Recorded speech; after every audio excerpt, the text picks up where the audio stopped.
Oh, Good. yeah. It was big stuff. I didn't realize until recently how big he was, but That's where it starts.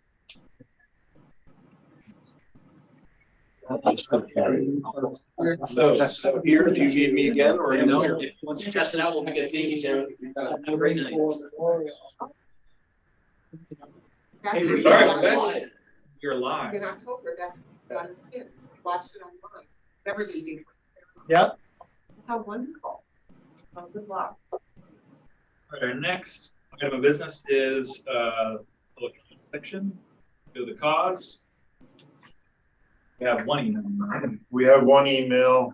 I got a text message from Karen a few minutes ago that she didn't have any others. So Okay. we got an email from Donald Drew, just a comment that in the recent news in the Adirondack Daily Enterprise had indicated that the Lake Placid Central School District is considering tax exemptions for combat veterans. As a son of a Vietnam combat veteran who is a school taxpayer in the district, we would strongly support this action. So.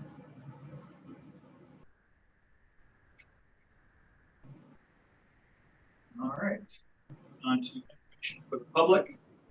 Public content is mostly about the upcoming elections, reopen seats for a 3-year term. The person with the most votes will begin their term on, or the people with the most votes, begin the term on May 17th, 2023. Necessary paperwork there. Doug, how you doing on signatures? I submitted my petition on Monday. Joan, are you and Dan running again? You can sign it to me. Yeah. Don't lose Joan and Dan here. Good. No. End of an era. We took our hat to you. All right, What are you then. gonna do, Dan number 2, without your Dan number 1? No. You can come to the meetings just for fun. Wow. That's just fun. I'm sure. I can't be Rick. They'll come right back. Yeah. You and Rick can get popcorn and sit. He'll be watching from YouTube. Yeah, there you go. All right, moving on to reports. 5A, budget performance report.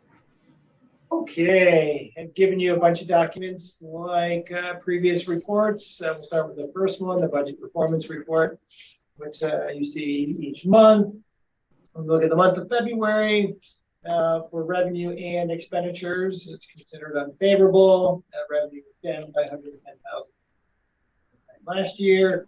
Expenditures up $94,000 month to month.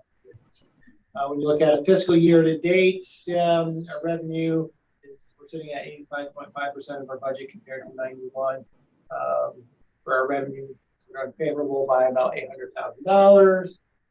Yeah, it goes with when it comes to revenue. Yeah, this time of year, it's all when the state sends us the money, type of deal. I mean, we won't get all of our state money until the summertime for this school year. So, when I looked ahead, I mean, the money's coming, in April, in May, in June, and then final payments over the summer.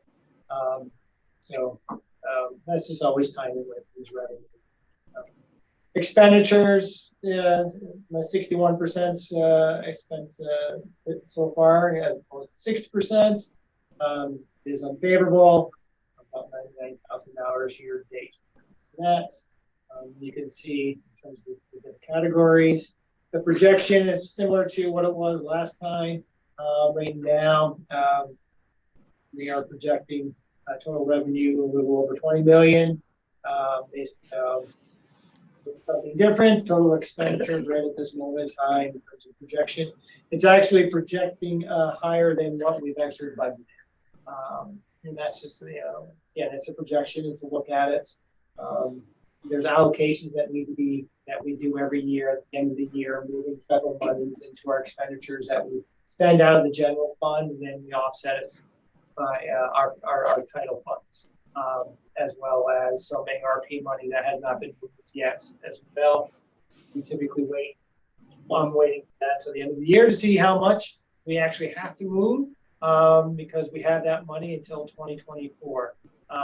So yeah, I'm trying to space it out as much as we can and utilize it where we need, when we need it, and not try to spend it all in one budget year. We started it last year, some last year, but not much, and that's the hope and plan that the time September 2024 comes, we've expensed all of our ARP funds in a very prudent manner. Right now, the difference is about $900,000, but that's the way it's been trending the last couple of months anyway. So it's not unusual. If you remember last year, we had a surplus of about $900,000. So in reality, when you look at it, you know, we are spending on par with what we're budgeting. We haven't done that in a number of years for various reasons. So we're spending what we have budgeted. Is what it comes down to. At this point, I'm not projecting any large surplus, but that's good because we're spending the money that we were given. Questions on the performance report? I did give you another look, I like to change it up every so often, just to kind of give you guys different looks of the same information. And you'll see the second page, the general financial statements. It kind of shows, breaks down the revenue and the various items and the expenditures as well. And the charts kind of show you the typical categories. Basically the same information, just a different look. This is from the Forecast 5 system I've been using for the last couple of years. And I figured I'll change it up to kind of give you guys a different look. It's the same information. Do you know, unless it's like a private thing to not know, what property is the payment in lieu?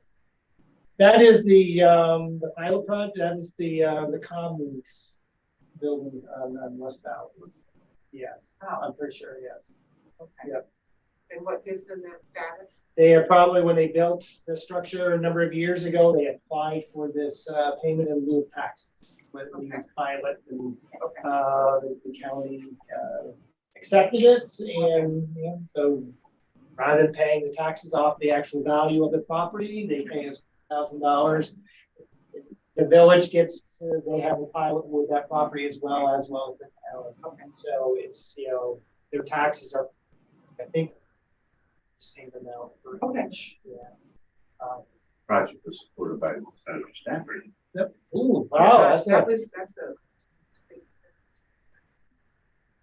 We have not seen many pilots. I think. And you won't. Yes, and that's my understanding is just that we won't. We have this one, and there are some districts that have multiple of these.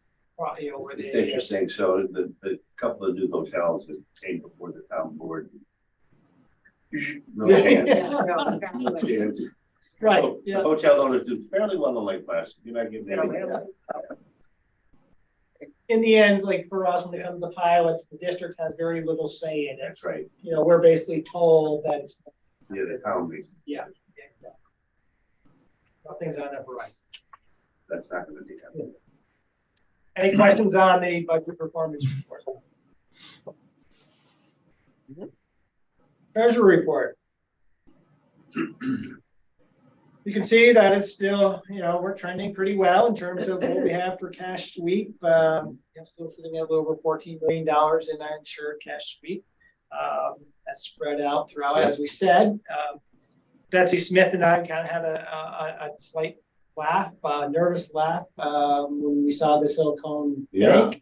And Betsy pulled out the list and said, "Oh, we have some money there." Oh, goodness. Yeah.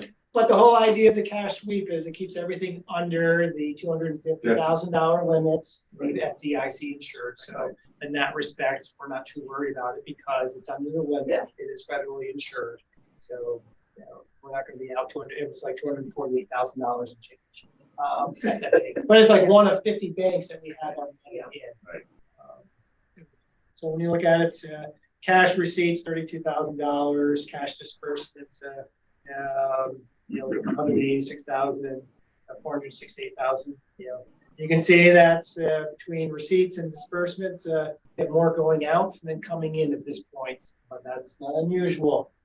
as we said before, most of our revenue comes beginning of the year. By November, most of our revenue is in, and we're just paying down all the things.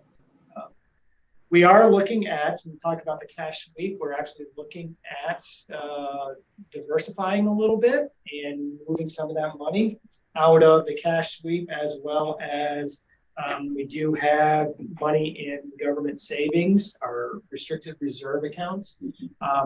We are actually looking at moving that money into our NICLAS system, which is basically, they're not mutual funds. It's NICLAS is a way to invest for public entities, and doing it at the behest. The suggestion, we have our state auditor here looking over our books now from the comptroller, so first time in 6 years, whatever.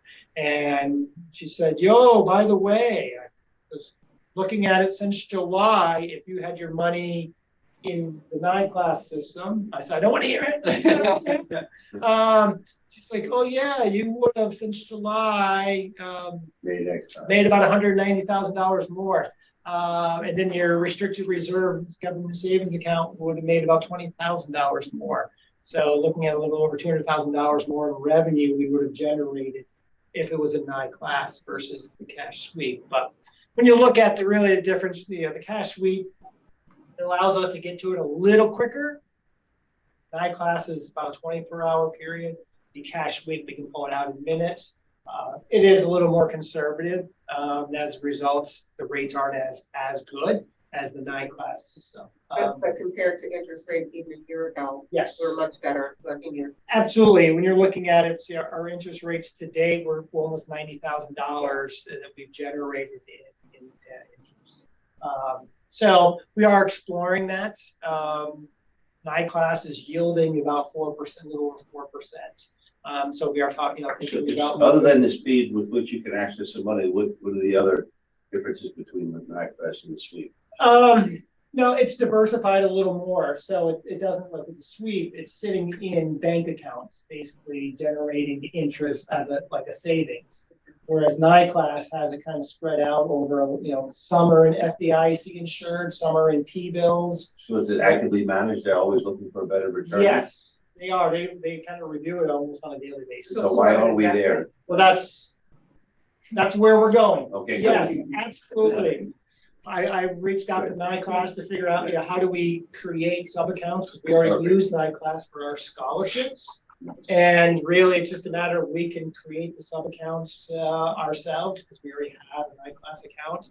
And I wanted to throw it out to you guys, let you know that this is a conversation, and kind of get your feedback before we move forward. And we looked at moving our restricted reserve into it, and a good portion of our insured cash sweep into it. So everything is as secure and safe. Yes, that's everything I've read. Is no-brainer. it is. Yeah, it's a little more diversified than just sitting in a bank as savings. That's why the rates are a little higher than what we're getting right now. Very good. So I have a question to ask Dana, and it's not necessarily in relation to our district, but why would an individual put their money into banks that are not FDIC insured? Is there some secret benefit or something? Because I don't think so. No, I mean, for us, it Sleep would. at the switch. Yes. no, I'm exactly. just wondering, because the banks Right. that pulled it are bailing it out basically, but why would anybody put their money in there anyway? Because no one ever thinks it's going to be a failure. Right. I mean, for us, all of our money, the reason they spread it out over Yeah, it's 50 banks different. is so that everything is still federally insured. Right. The NICLAS uses that as one mechanism. I think it was like 12% of their portfolio goes into FDIC and then Treasury bills. So who came up with this NICLAS? It's a New York New York State? municipality. It's a New York Great. State's agreement. That's Yes, great. it's been around for a Fabulous. while. Like I said, our scholarship funds are there. Yeah. That's where we keep.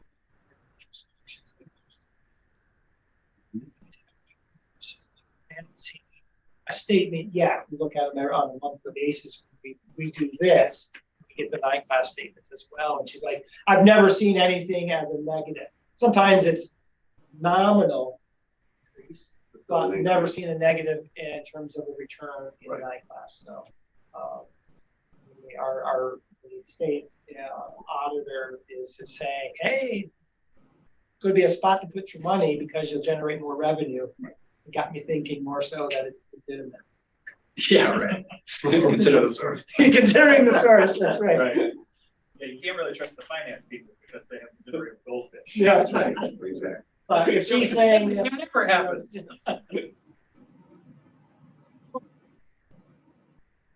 any questions on the treasury report? Thank you, very, Yeah. very good. All right. Superintendent. Actually, thank you, Dana, Yeah, for, thank you.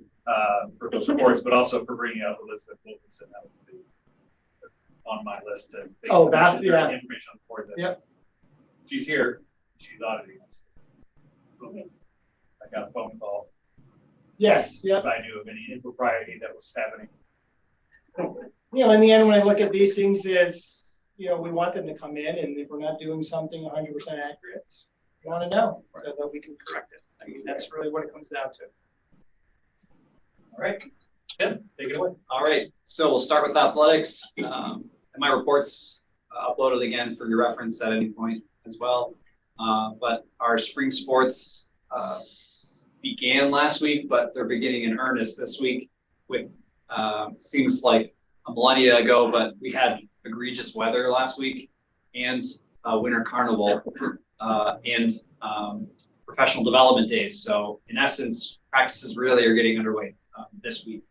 And John Burdick, our athletic director, has done an amazing job finding facilities from here to Saranac Lake for our students as our outdoor facilities are actually usable. So we have students at the community college, the Olympic Center, Northwood. Thank you to all those organizations, and to Mr. Burdick for making that happen. The season is always a challenge, so we appreciate it. At the middle high school, we had a very successful winter carnival. It's entertaining, and our king and queen were Alex Wright and Grace Carlson.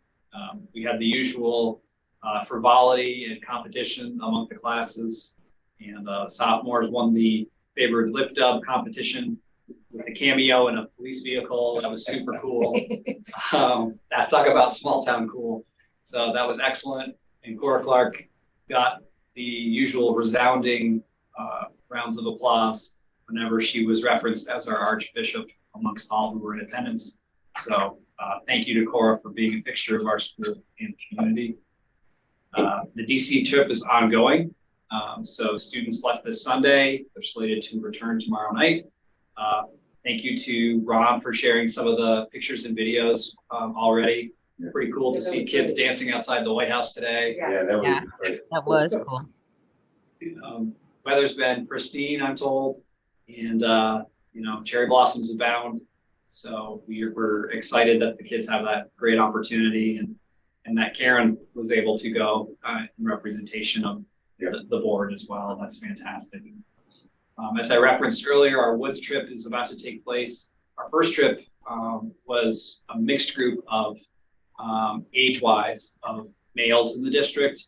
This is a cohort of our senior ladies that are going. So 14 of them all going together, leaving on the 25th and returning on the 28th. And Mrs. Kyler will be joining them. Mr.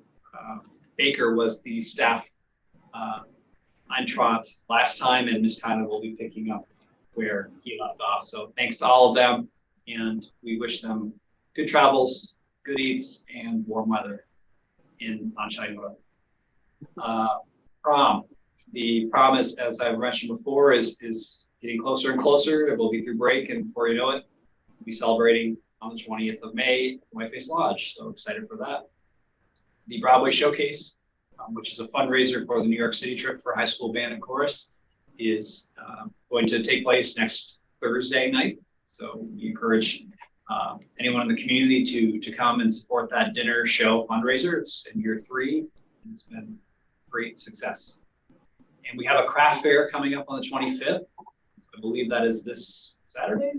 And the junior class is hosting it. There's going to be over 30 vendors. Once again, just nice to see community in our doors and off hours. So keep that going. That's fantastic. The elementary schools had a whole bevy of different offerings outside the traditional classroom experience for our students.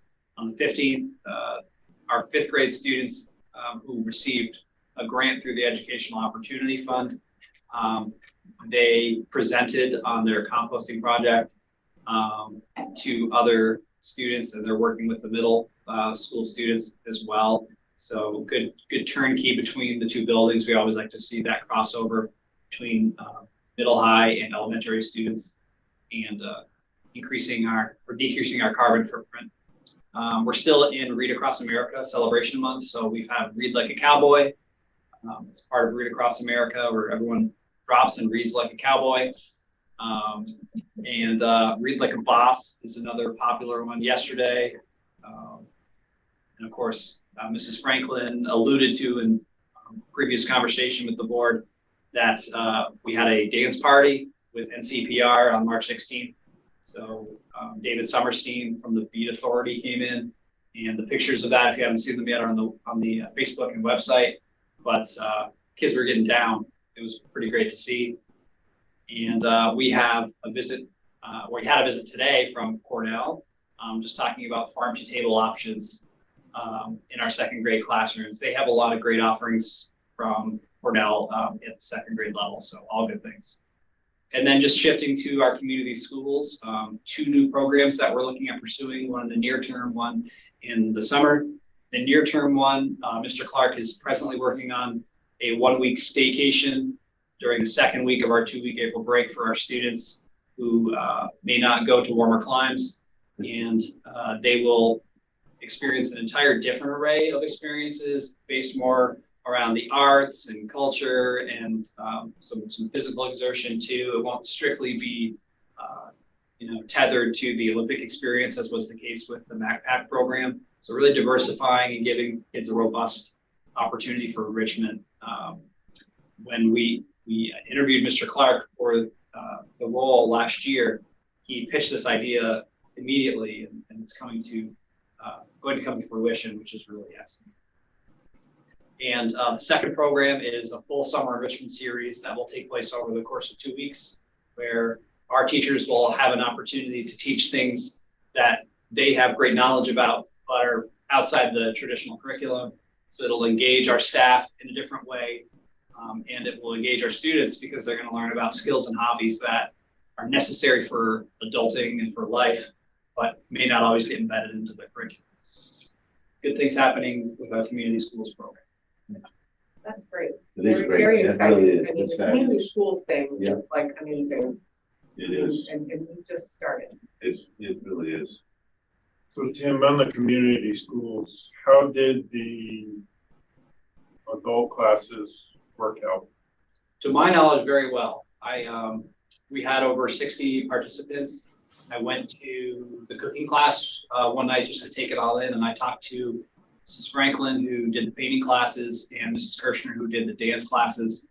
They all were very laudatory about how it all went.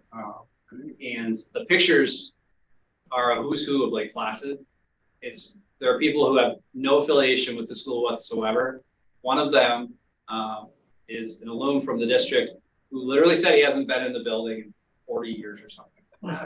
And he came specifically for the cooking class with Stevie Rodriguez. So it was really awesome. And I think that in MacPac, that program resonated more than anything else we've done because it's like a lightning rod of connection. People are hungry for a sense of belonging in our community, and how fun that we can provide that. Yeah. So It's great. we're going to keep leveraging it. It's super fun. Yeah, it's great. It's fabulous. Good report. Any questions for Tim? All right, then that moves us to information for the board. See some stuff in there. The executive content, including a note from David Snyder about rugby. Never know. That's okay. That heading usually. A good illusion is There we go. entirely permissible. And you'll see some stuff too about the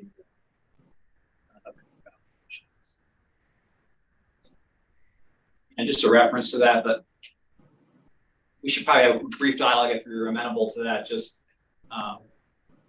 is everyone comfortable with the notion of an exit poll to take a pulse, as opposed to a ballot initiative? Ballot initiative is felt that it may trigger specific action on the part of the district, whereas an exit poll will just be a really nice way for us to. Yeah, I think. I think that's- Excellent.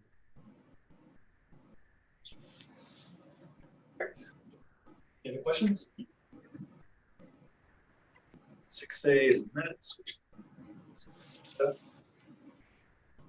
brings us to action.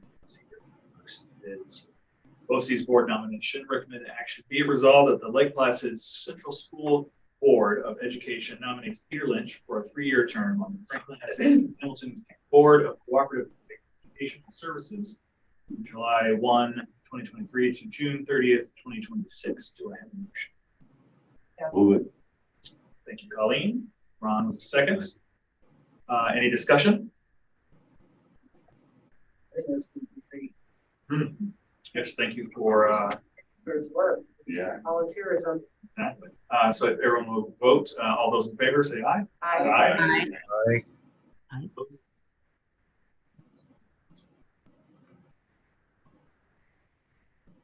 Next up is a donation acceptance.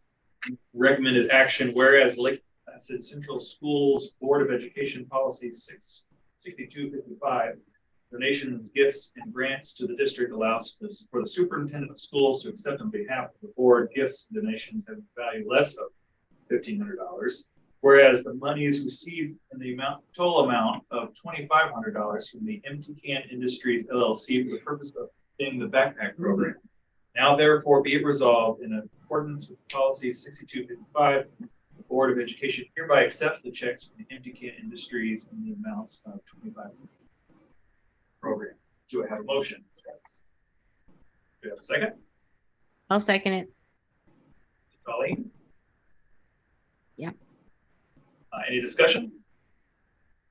I'll say thank you very much for as an essential service, and we thank them for their donation. And all those in favor? All right. Aye. I said aye. 7 yes. Thank you, everyone. National Librarian Day. Recommended action is motion to acknowledge April 4, 2023 as School Librarian Day. Do I have a motion? Yes. Thanks, Colleen. Second? Second. Second. We thank all of our Yes, if I can speak. Librarians. I mean, Kat Haney and Caitlin Patnode do a fantastic job. They have, they're leaders in instructional technology. They create cozy spaces that are outside the rigidity of a bell schedule, and students who need a comforting place find themselves in those two libraries. And it's very much part and parcel to the work that they do and their presence. And they both have been undertaking a genre-fying effort this year, not gentrifying, genre-fying. And this is a new way to display and categorize books that appeals to more subject-based matter. It's more visually appealing and striking for students to try books that maybe outside of their wheelhouse. And if you even, I've seen some of the postings that they put on of just before and after the books, the way they were stacked, and just the way, I mean, Marie Kondo would be super impressed. It's pretty awesome. So we commend Kat Haney and Caitlin Patnode for their efforts, and they very much are outstanding members of the team. I will say all three of my kids have varying degrees of success and comfort in school and academics, but the one constant has been the library for all three of them. That's Like right. Library Day was the best day, It's good.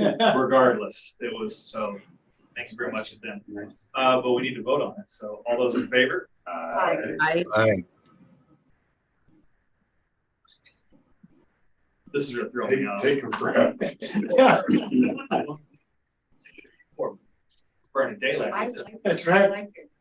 Going before this starts. He's doing great. Trying to trim the fat word right. Good luck. Gotta tighten it up where you can so you can talk for an hour about something. Let's see, 7D was in the consent agenda, as is 7E. Brings us to linking goals with agenda items. Let's see. Tim's report again is students first and foremost, pretty much the whole report. Students being first.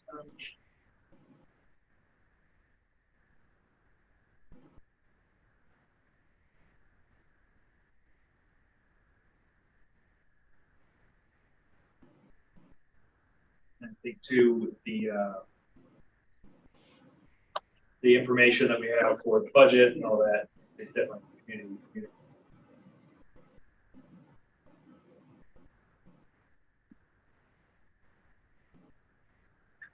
Do we know how many, just aside, do we know how many people we have so far with petitions turned in? We have one present submission. Mr. Lansing. Things are looking good, Doug. Two suspected candidates who have publicly lodged interest. So, All right, great. we're looking for 3. So Now, those are if good Doug numbers. is the only person that runs, does he have to fill all 3 roles? Like, Yes, but a different accent person. bring 3 hats to. Doug Lynn.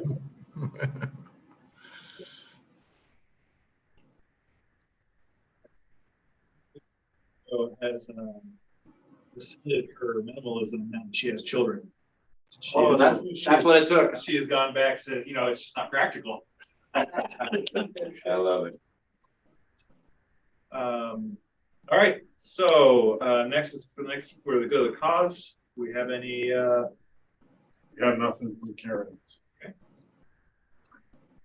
Brings us to the adjournment phase of the meeting. Next board meeting will be on April 18th at 6 p.m. here in Lake Placid, and that will be the approving the budget with board.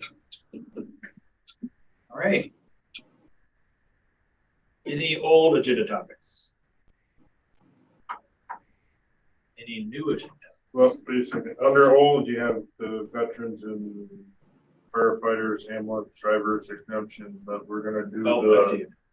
exit poll, the end of the budget vote, so that should, that, okay, unless somebody's got any.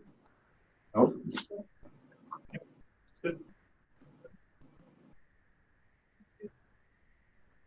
Next up, new agenda topics. And that brings us to adjourning the meeting. Recommended action, motion to adjourn the meeting. I move it. Thank you, Ron. Thank you, Colleen. We will adjourn the meeting at 6:58 p.m. Thank you, everybody.